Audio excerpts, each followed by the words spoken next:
Bonjour à tous et à toutes, moi c'est Louane et je suis étudiant et passionné de TCG. Et là vous allez me dire, mais Louane, quel est le putain de rapport?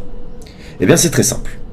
J'ai pas de thune, j'ai pas un rond, globalement je bouffe des pâtes. Ah, il y a mon chaton, descends de là. C'est un Pokémon extrêmement rare. J'ai pas de thune, c'est compliqué, je mange des pâtes. Et le problème, c'est que je suis passionné de cartes à collectionner. Et pour ceux qui connaissent un petit peu, vous savez que c'est un énorme gouffre financier. Et bien simplement parce que c'est complètement une addiction et c'est un peu du gambling. C'est-à-dire qu'on veut acheter des packs, des boosters pour les ouvrir. Quand on est un petit peu intelligent, on achète plutôt les cartes à l'unité. Malheureusement, ça perd un peu de magie. Et forcément, c'est agréable d'ouvrir les cartes. Et moi, personnellement, c'est ce que j'ai toujours fait. Enfin, en tout cas, pendant très longtemps. J'achetais des boosters.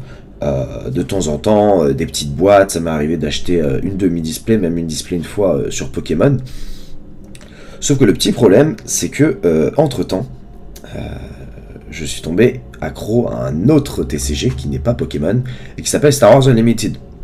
Le petit problème, c'est que la différence de Pokémon, c'est que Pokémon c'était de la collection, c'est-à-dire que j'avais pas besoin de tout acquérir pour kiffer, parce que le but n'était pas là, je voulais pas faire de master set, je savais que j'avais pas le budget, c'était juste d'acheter des packs, d'en ouvrir de temps en temps, et par moment d'acheter des cartes à l'unité, notamment sur certains Pokémon que j'aime beaucoup. Je pense par exemple, bon là c'est du Lorcana, je pense par exemple aux Tortans qui sont mes Pokémon préférés, donc moi c'est à l'envers, mais vous voyez que je collectionnais un petit peu des cartes à l'unité, mais au global, l'intérêt était juste d'ouvrir des packs parce que je trouvais ça sympa. Malgré tout, j'ai quand même acquis une collection assez conséquente avec les années, parce que c'est quelque chose qui m'intéresse beaucoup. Mais comme je vous l'ai dit, maintenant, je joue à un TCG qui s'appelle Star Wars. Et le problème, c'est que quand on joue à un TCG, c'est un peu un besoin d'avoir toutes les cartes. Ce qui fait que, clairement, ça a pris une énorme partie de mon budget ces derniers temps. Parce que c'est très cher. Et que j'essaie de jouer et de faire de la compétition. Le chat est un harceleur. Le but étant de faire la compétition, j'ai acheté beaucoup de cartes et j'ai remarqué que tout simplement j'avais plus beaucoup d'argent. Et là, deux possibilités s'offraient à moi. Soit je trouve un travail pour pouvoir continuer mon addiction. Le problème c'est que je suis étudiant et que ça prend déjà beaucoup de temps. Surtout que je suis sportif à côté. Et ça aussi, ça coûte de l'argent et du temps. Mais du coup, je me suis dit, plutôt que faire ça, est-ce que je peux pas trouver un moyen pour autofinancer ma collection et en même temps kiffer, parce que c'est cool de recevoir ces produits. Et puis, l'économie dans les jeux de cartes, c'est quelque chose qui m'intéresse beaucoup. Parce que c'est cool de collectionner et je comprends les gens qui sont contre cet aspect un peu business dans les cartes. Malgré tout, ça fait partie des jeux de cartes aujourd'hui et c'est aussi ce qui fait la valeur et la rareté des cartes. Si une carte vaut pas 10 000 euros, elle a aucun intérêt. C'est un exemple évidemment, une carte qui a moins de 10 000 euros a de l'intérêt, c'est pas ça que je voulais dire. Mais ce que je veux dire par là, c'est que si les cartes valaient rien du tout, on s'en foutrait. Donc il faut le prendre en compte et c'est un aspect qui est important et intéressant. Il faut des gens qui spéculent pour créer un peu cet engouement autour des cartes. Donc c'est mon avis. Je comprends qu'on ne le partage pas forcément, mais c'est le mien. Et du coup, c'est pour ça qu'aujourd'hui, je vais vous présenter, un petit concept qui s'appelle passer de 50 à 1000 euros avec les TCG. Alors, peut-être que je suis ambitieux dans la mesure où, tout simplement, ça m'est arrivé de faire un petit peu d'achat-revente, notamment l'année dernière et tout ça, mais je suis pas non plus un expert. Je suis pas un expert parce que comme je vous l'ai dit, je suis plutôt dans l'achat justement parce que c'était pour le kiff et ça a jamais été pour but de me faire de l'argent parce que j'en avais pas forcément besoin, j'ai rien à m'acheter. Mais là je commence à grandir, à rentrer plus ou moins dans la vie active et c'est vrai que je peux plus me permettre de dépenser tout mon argent de poche, on va dire, l'argent que je me fais en travaillant l'été, dans les cartes. Et c'est là où vient cet objectif de passer de 50 euros à 1000 euros avec les TCG. Alors ça c'est le concept un peu accrocheur. La véritable utilité de ça, c'est de pouvoir autofinancer ma collection dans Pokémon et mon jeu dans Star Wars. sans que j'ai à dépenser de ma poche, ou en tout cas pas trop. Parce qu'évidemment, je mettrai quand même toujours de temps en temps de ma poche et tout ça. Alors, comment est-ce que je compte faire pour être rentable? Et bien, je vais utiliser d'abord plusieurs TCG. Les principaux vont être Pokémon en premier. Pourquoi? Et tout simplement parce que c'est le plus populaire, en tout cas en ce qui concerne la collection. C'est aussi celui que je maîtrise le mieux en termes d'économie, parce que c'est le seul sur lequel j'ai déjà plus ou moins investi. Et c'est le plus facile à revendre, parce que c'est tout simplement le plus connu, c'est familial. Le second que j'ai utilisé pas mal, je pense que ce sera Star Wars Unlimited, parce que c'est le jeu parmi les trois que je connais le mieux tout court. Je parle pas en termes de valeur et tout ça, mais je le connais. Donc je pense que je serai plus propice à deviner quelles cartes vont monter en valeur avec le temps. De plus, j'ai commencé le jeu directement. J'ai l'avantage d'avoir beaucoup de produits du set 1 qui valent très très cher, parce qu'ils sont très très rares en français. Le troisième TCG que je vais utiliser, ce sera l'Orcana, parce que je le connais un petit peu, et comme vous avez pu le voir, j'ai déjà une petite base, puisque j'ai une carte enchantée de Ariel qui vaut quand même un petit paquet, dans les 170 je pense, donc c'est intéressant. Et j'ai quand même mis Yu-Gi-Oh! Et Magic sur le côté. Alors je m'y connais pas, du tout même. Par contre je laisse un petit peu cette possibilité, parce que je connais des gens qui connaissent, et du coup je pourrais éventuellement leur demander des conseils, ou si on me propose des échanges et tout ça. Je suis pas fermé à l'idée, puisque le but de toute façon c'est de passer de 50 à 1000, peu importe la manière, tant que ça concerne les cartes. Au début je me posais la question, est-ce que je me laissais le droit d'acheter par exemple des jeux Game Boy, Pokémon, DS, ou d'échanger, mais du coup ça sortirait un peu du cadre, même si ça reste Pokémon, donc tout ce qui est objet scellé et tout ça. D'ailleurs ça on va en venir tout de suite, puisque parlons maintenant des différents objets. Donc là j'ai pris dans l'exemple de Pokémon, mais c'est valable avec les autres TCG. Qu'est-ce que je vais utiliser pour investir? Alors l'objectif est de passer de 50 à 1000 euros, donc de faire 950 euros de bénéfice. Je parle pas juste d'avoir 1000 euros net en vente, enfin ce qui intéresse c'est le bénéfice quoi. Qu'est-ce que je vais acheter? On pense par exemple aux produits scellés, les boosters et les displays, même parfois les Pokébox, par exemple la Pokébox Dracofeu destinée à Paldea que j'avais acheté pour garder sur le côté, parce que je pensais qu'elle allait prendre de la valeur, et c'est le cas, puisque aujourd'hui elle est pas loin des 50 euros, je l'ai acheté à 25. Le petit problème c'est que ces produits là, ça prend beaucoup de temps à monter. Donc dans une série où l'objectif c'est de passer de 50 à 1000, je pense pas que ça a un intérêt. Pourquoi? Parce que ça prendrait trop de temps, et j'ai pas non plus envie que la série dure 15 ans pour me faire 1000 euros. Même si, évidemment, les produits scellés, c'est ce qui est le plus rentable à investir, les gens le savent dans Pokémon, parce que c'est une valeur sûre. Il y a très très peu de chances qu'un produit scellé perde en valeur, notamment les displays. Donc, qu'est-ce que je vais utiliser principalement? Je vais utiliser Vinted et Card Market un petit peu, peut-être eBay. Pourquoi? Parce que sur Vinted, on peut trouver beaucoup de lots de cartes Pokémon, et même des cartes à l'unité, et on peut essayer de négocier. L'intérêt que je vais avoir, c'est de trouver des gens qui veulent un peu se débarrasser de leurs cartes, qui connaissent un petit peu Pokémon, ou pas du tout, mais qui sont pas là pour faire du bénéfice, qui sont là pour essayer de se faire un petit peu de sous en vendant leurs anciennes cartes. Et du coup, moi, mon objectif, ça va être de leur acheter les cartes, trouver des bonnes affaires un petit peu, pour pouvoir les revendre plus cher sur Vinted. Quand c'est des lots, je les revendrai à l'unité. Et aussi en utilisant la gradation. Ce que je veux dire par là, c'est que j'aimerais bien trouver des cartes qui ont l'air en très bon état, qui ne sont pas gradées, et qui sont intéressantes à envoyer pour pouvoir les envoyer à grader, et pourquoi pas faire des bénéfices, parce qu'on sait que la gradation, ça peut augmenter beaucoup le prix des cartes. Donc ça peut être intéressant.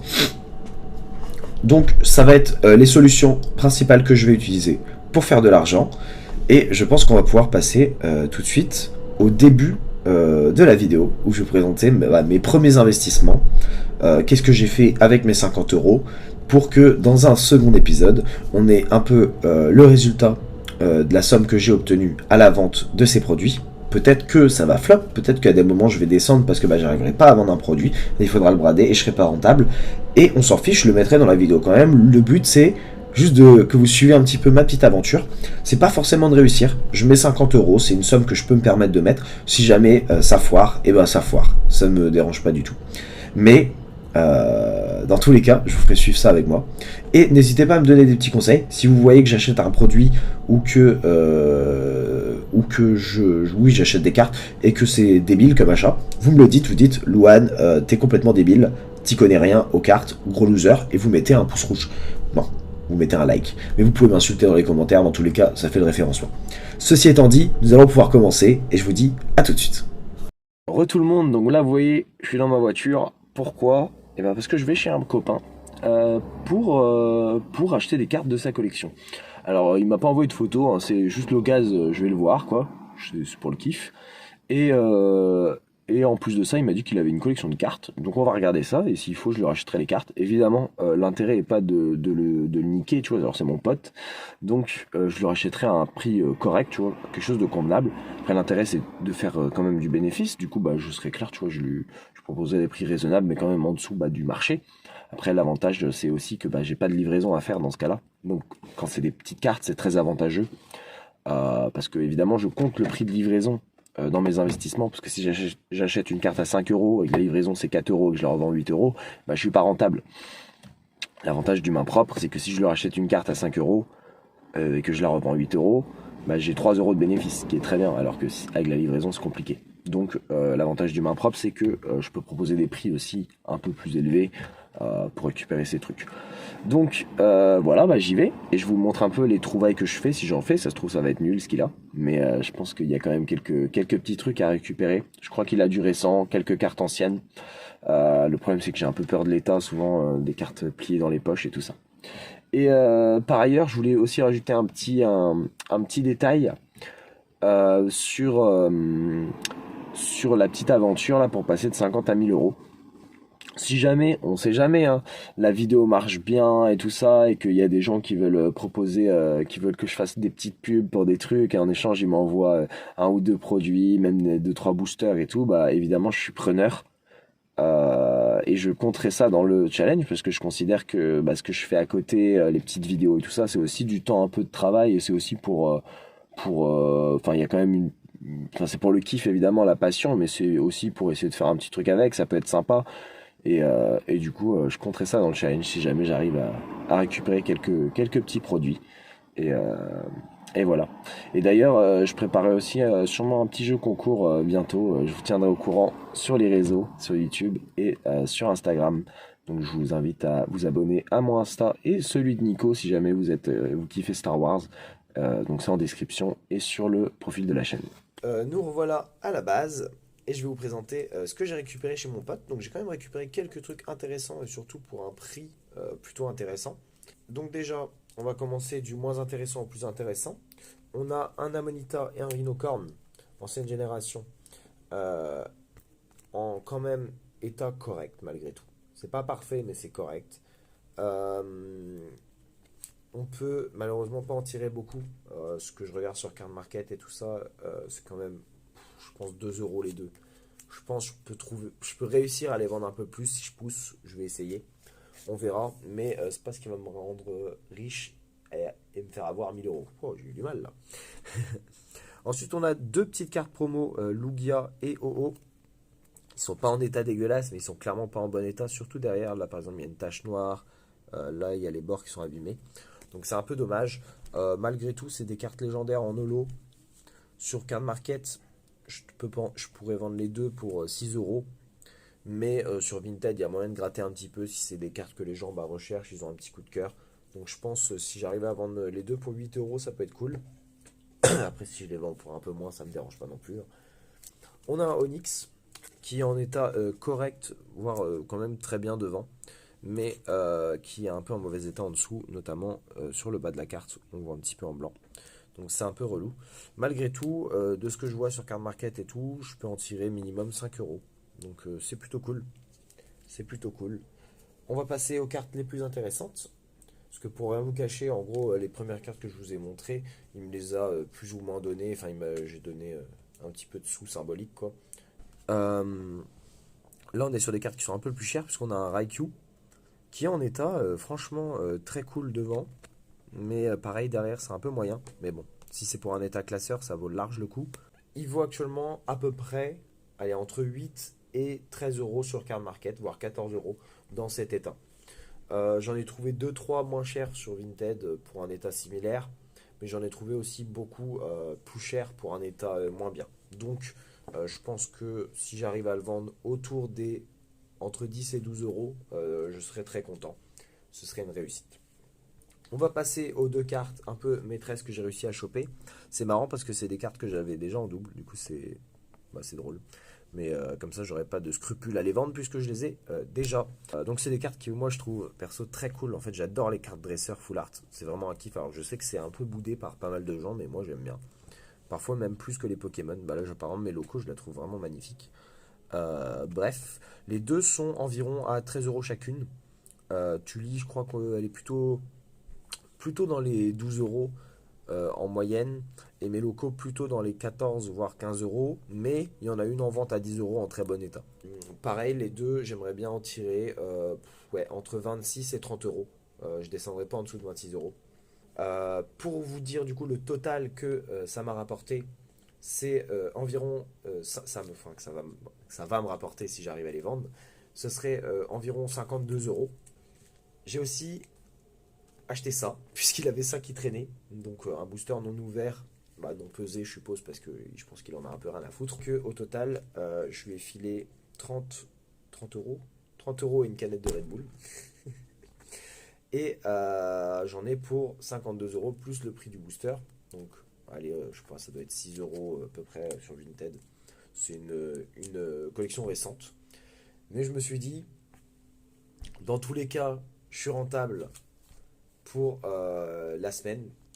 Donc je me suis fait un petit kiff. On va se l'ouvrir. Et en plus de ça, j'avoue que j'ai craqué. Je suis allé au tabac devant chez moi, j'ai pris deux boosters. Voilà, j'ai pris deux boosters. Ils sont à 6 euros chacun. Ça va. Ce qui fait que au total, aujourd'hui, j'ai dépensé 42 euros.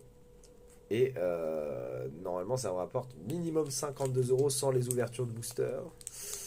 Pitié. À tous les coups, je vais avoir Peanut, je vais avoir des holos, je vais être en mode bon, bah j'ai perdu 12 balles et quasiment toute la rentabilité de la vidéo.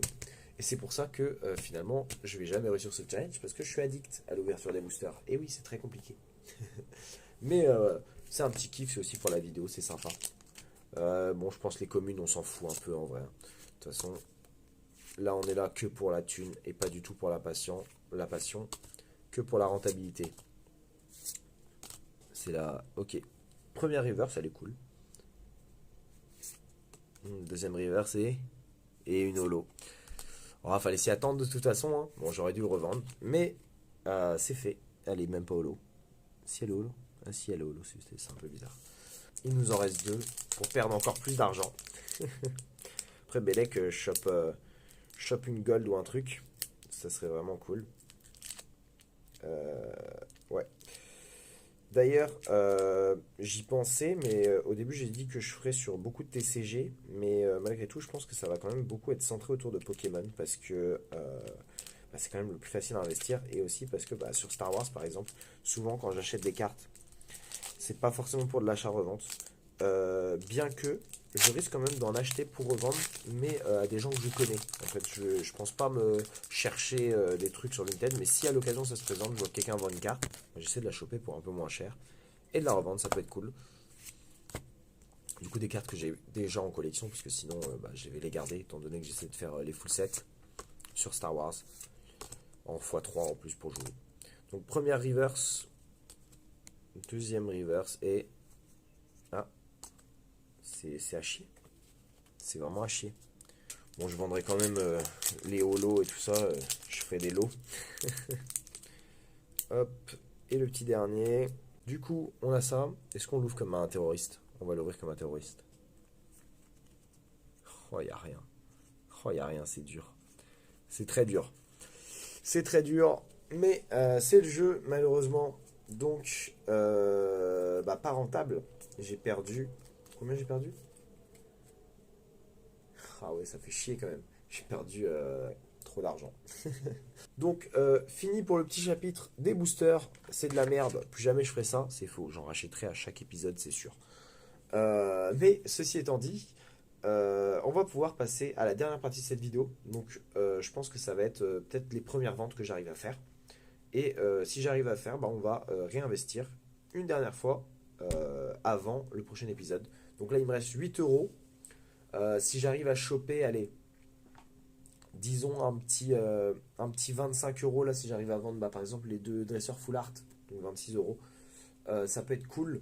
Comme ça, je peux faire un dernier petit achat pour essayer d'investir pour la semaine. Et comme ça, dans le prochain épisode, on se retrouve avec, dans l'idéal, tout qui est vendu. Bonne nouvelle, j'ai déjà réussi à vendre les deux full art. Donc c'est cool, en même pas 2 heures. Donc ça fait plaisir. Je les avais mis individuellement, chacune à 14 euros. Et il y a un mec qui m'a proposé 26 euros pour les deux. Donc je me suis dit, en vrai, c'est large raisonnable. Surtout que bah, du coup, je les ai eu pour moins cher. Et bah, du coup, c'est vendu. Je vais envoyer ça. Du coup, on a 26 plus 8 euros, ce qui fait qu'on a 34 euros à réinvestir. On va voir ce que je peux trouver. Et comme ça, on finira la vidéo avec ce dernier petit achat. Et je vous laisse à tout de suite. Je viens de faire le dernier petit achat, enfin les deux petits derniers achats, que je vous laisserai découvrir dans la prochaine vidéo. Mais je peux vous teaser un petit peu ce que c'est. Il y a 3 cartes qui sont en anglais. En général, je fais pas de l'anglais, mais là, c'est pour revendre et je trouve que c'était une assez bonne offre. Et un deuxième petit lot de 2 cartes. Le premier, c'était 3 cartes et le deuxième, 2 cartes. Sachant que parmi ces 5 cartes au total, il y en a 2 que j'ai pris aussi pour ma propre collection. Du coup, je vais un peu tricher. On va dire que je vais racheter avec mes propres sous ce que j'ai investi là. Donc la vente se fera directement, on va dire. Donc c'est un peu de la triche. Mais je ferai quand même au vrai prix carte market. Je regarderai, je vais pas tricher, je vous montrerai. Mais sans vous spoiler, c'est un Pokémon que j'aime beaucoup. Si vous avez regardé et que vous avez bien écouté la vidéo, normalement vous pouvez deviner de quel Pokémon il s'agit. Mais du coup, je suis assez content des petites trouvailles et j'ai fait des bonnes affaires. Je vous dirai dans le prochain épisode combien j'ai payé et quelle est la valeur des cartes. À plus tard. Et à la prochaine vidéo d'ailleurs.